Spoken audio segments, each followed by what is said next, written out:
many of you. And maybe those of you who are listening in on the audio. And this morning, I want to encourage us. The whole world is under lockdown practically. Economies and a lot of businesses have been closed. As we know, churches are closed, so there's no people going to church as much. And so we now find ourselves in a new era. We find ourselves in the houses, closer to our family members. And there's something that I want to share with us that could encourage us. And this is the idea. If I was to be asked that would I like to spend a bit more time with God, would I like to pray a little bit more, my answer would be yes. But now that we have this opportunity where there's a lockdown and many of us are not able to go to work, my question is, why is it that we're not able to pray as much as we wanted to, as much as we had hoped that we'll be able to do? So I've entitled the message today, Nearness in Prayer is the Secret to Power, or Powerful Praying. So if you want to pray powerfully and be able to reach many and be able to encounter God, you need to be near Him. And I want to spend a bit of time to share with us from what I see in the scriptures. But let's start maybe with a bit of a story. As you know, if you would like to walk back in time, many of us maybe would desire to go at a time when Jesus is walking in Jerusalem and in Nazareth and the areas around, and would like to see those miracles that He did. But this is something that captured my mind. When you see Jesus, for example, in John 11, resurrecting Lazarus when he was dead, Jesus comes and He says to Lazarus, come out. And Lazarus is up again, the guy who was dead, like really dead, 4 days dead, buried, and people had mourned. And Jesus comes in and He says, bam, come out. And Lazarus comes out. When you find Bartimaeus in the city of Jericho, and Bartimaeus cries out that Jesus, son of David, and Jesus asks him, what you want? And he says, I want to see. And Jesus says, receive your sight. He touches his eyes and receives his sight. There is a story of a widow who was going out of the city of Nain, I think, and she was crying and bitterly because her child, her only son, who had just passed away. And Jesus touches the body, and the boy comes back to life. I can go on and on. One day Jesus is going to Jerusalem from Bethel, I think, and he's walking to Jerusalem, and he finds a fig tree and he wants to get some fruit on it, and when he touches it, he checks it, there's nothing, so he curses it. He says that it will never bear fruit again, and by tomorrow when they pass into the same area again, this tree had withered. So on and on and on you can go on with this kind of miraculous, unbelievable things. The guy could command the sea to calm down, and the sea could listen, and he could tell the demons to get out of one man, and they did that. And they don't seem to be any tussle or fight between the enemy of the power of darkness, if there is anything like that, and what Jesus was up to. So one of the things that intrigues me is that when the disciples saw all this power displayed at their disposal, they come to Jesus and said to Him, could you teach us how to pray? So it is not rocket science. It seems to the disciples that they say, this Jesus, we know Him. He's from Nazareth just like us. He's a carpenter, just I'm a fisherman, or others are doing other trades. But there is one distinct thing that He's doing that we're not doing, and therefore that's why we do not have the power, and that is to be near His Father, and that is Him praying every single time. So when the disciples see this, they say to Him, could you teach us how to pray? This manner thou shalt you pray.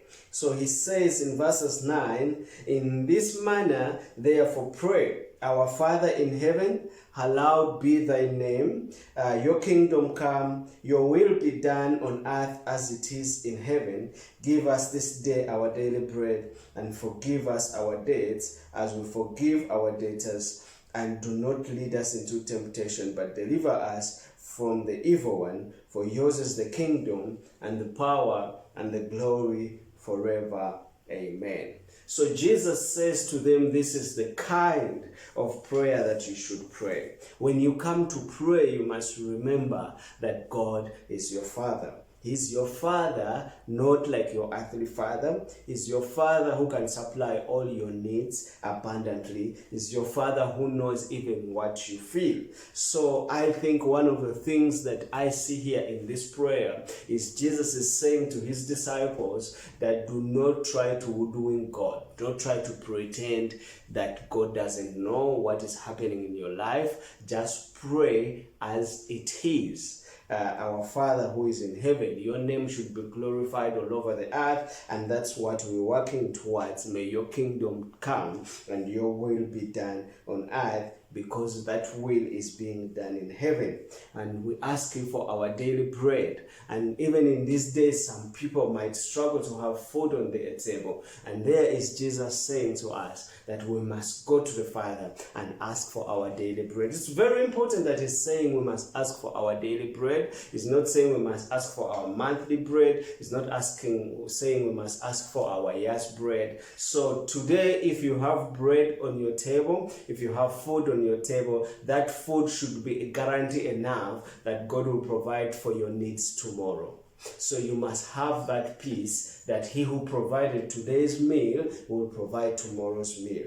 And that's the idea. And then we must repent. We must be a people who humble ourselves. If you want to draw near to God, you must be a man or a woman who desires to be a repenting kind of a person who is humble, a person who realizes their faults, and a person who's willing to forgive others who have wronged them.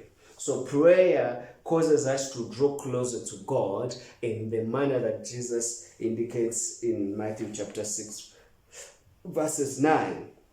So the way we spend time with God is also to realize that there is a warfare going on, there is a battle of the galacticos going on in the worlds, and that sometimes it is not easy for us to pray, not necessarily because our bodies don't want to only, but also because there is a battle that is going on. And when you look in Ephesians chapter 6, you see this idea where Paul is saying that we do not wrestle against flesh and blood. So sometimes we spend a lot of time fighting our own wars, not realizing that the enemy is using things that are around you to cause commotion so that you will not pray.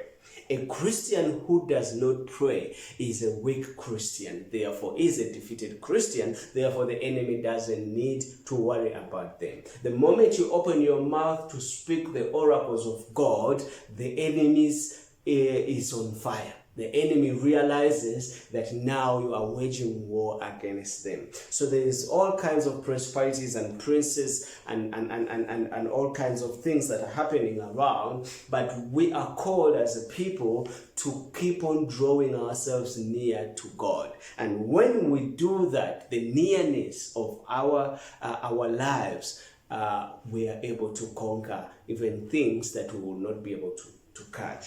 God is so close to us. We do not need to ask anyone's permission to come to him. So when you spend time alone with God, you are increasing this vital part of prayer. So people are not used to stay alone these days. I grew up in Uganda, in central Uganda, and there's a lot of forests and mountains in that area. And sometimes as a child or as a young man, you could walk around and find yourself alone. And sometimes you could even get bored. I'm talking about a time when our cell phones were not in our pockets. And you'd even be there wondering, what can you do with your life? This is not happening anymore. So people are not used to find themselves alone. People want to be entertained. Even in prayer, people will go with their phones and try to fidget and try to find out what is happening on Facebook and YouTube and everything. So another nugget there that I want to give you, number 2, is that you must encounter God, and you must try to be alone.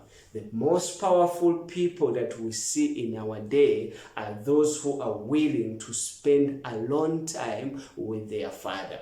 Jesus, now and again, after doing great miracles, he would withdraw himself to go and be with his Father.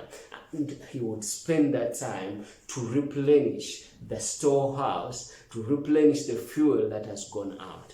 If you're a person who desires to be pleased and pleasing to people all the time, and you do not have alone time with God, you will burn out at some point, and the people will wear you out.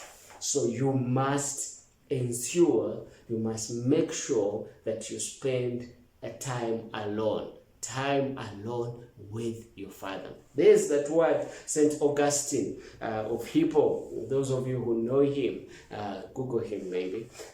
He says that witness with God is great gain. And the idea of the word witness is that you spend so much time with someone that you and that person are pretty much the same.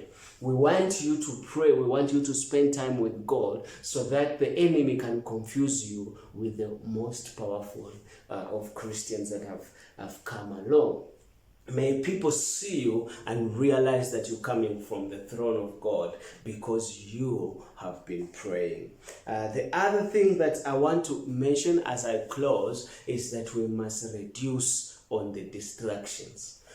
Get some time away from that phone. Get some time away from the TV. Get some time away from the family that you love so much so that you can spend time with God. You can get yourself a Bible like this. It is very, very great because the pages do not have anything more. When I read in my phone, there is someone sending me a text message. So there's 3 things I've mentioned on how you can increase your nearness to God. And number 1 is to realize that this is a battle and that the winner has already been declared. We just ran in a marathon, but it is a warfare. Therefore, the enemy will not want you to fight or to win. Number 2, you must spend time alone with God. And number 3, change and remove distractions from you. So we get prayers answered when we pray the kind that Jesus had said. Prayer should be routine, it should be something that you keep doing. It's not desirable to the body, but when you keep coming, it is easier. Some of the practical tips that I would give to people who are at home and you are wondering what can you do with your life. You've spent the last month of April at home, but you haven't covered that much in prayer. Maybe start with baby steps. Maybe start by spending a bit of time, 30 minutes or so or less, before the presence of God, and keep repeating that. Have a routine that repeats that. You will see the results in due time. It is said of Smith Wigglesworth that this guy never prayed for more than 30 minutes. But however, it is also said that he never went for 30 minutes without a prayer. So that's a secret. You don't have to come and pray for 7 hours straight on. If you do that, hallelujah. But if you're starting out, just make sure that every single time you come before God and pray what you got. Pray what you have. Don't come up with all these facets and nice things to say to God. Just pray what you got. In the morning, at night, in the midday, find time alone and walk away. So the power of those who will inherit the earth, the power of those who will receive great things is found on our knees. Find a posture that is possible for you. If it is to fold your arms, if it is to close your eyes, if it is to kneel down, if it is to prostrate, if it is to turn your back away from technology and all these things, but find nearness with God. When you find nearness with God, you will have found a great gain. Power is found in prayer. Prayer, in fact, even if you wanted faith itself, if you say, I don't trust, I don't have enough faith that I'll be able to conquer, faith is given wings by prayer. When I mention my hopes, when I utter the things that I desire, my faith is recaptured. My faith is ignited. Now I'm able to believe that God, who is powerful enough, is going to do great and mighty things for me. Why is he going to do it? Because he did it in the past and he's not a liar, so he's able to do it again. But I have to make a step. I have to come to him. He says, come to me, those of you who are thirsty. Come to me and I'll give you water that is everlasting, that you will never be thirsty again. So nearness to God causes you to be a person who is powerful in your prayers. Your prayers will go longer and longer if you draw closer to God. Our public prayers are so wonderful, but they do not change lives. Prayer that changes lives is prayers that is hidden in the closet. It's prayer that is not seen by anyone. It's prayer that people cry tears down when no one is looking. That is the prayer that the Lord is looking at. I want to encourage you, my brother, my sister, that spend time with God. Go near to him because he's closer to you. There you have an opportunity right now, an opportunity to pray, an opportunity to seek his face, an opportunity to seek him. Could you use it while it is still available? It is easy to pray. It's not that difficult. It's not that complicated. Don't complicate it. Just come, as Matthew chapter 6 verses 9 going down says. So as I end, in Ephesians chapter 6 at the end, when you put on all this armor of truth, of righteousness, of the readiness of the gospel and everything, the writer says, the writer there, Paul, he says that having done this, to stand therefore, and pray always. Pray with all prayers and all supplications. Do not give up.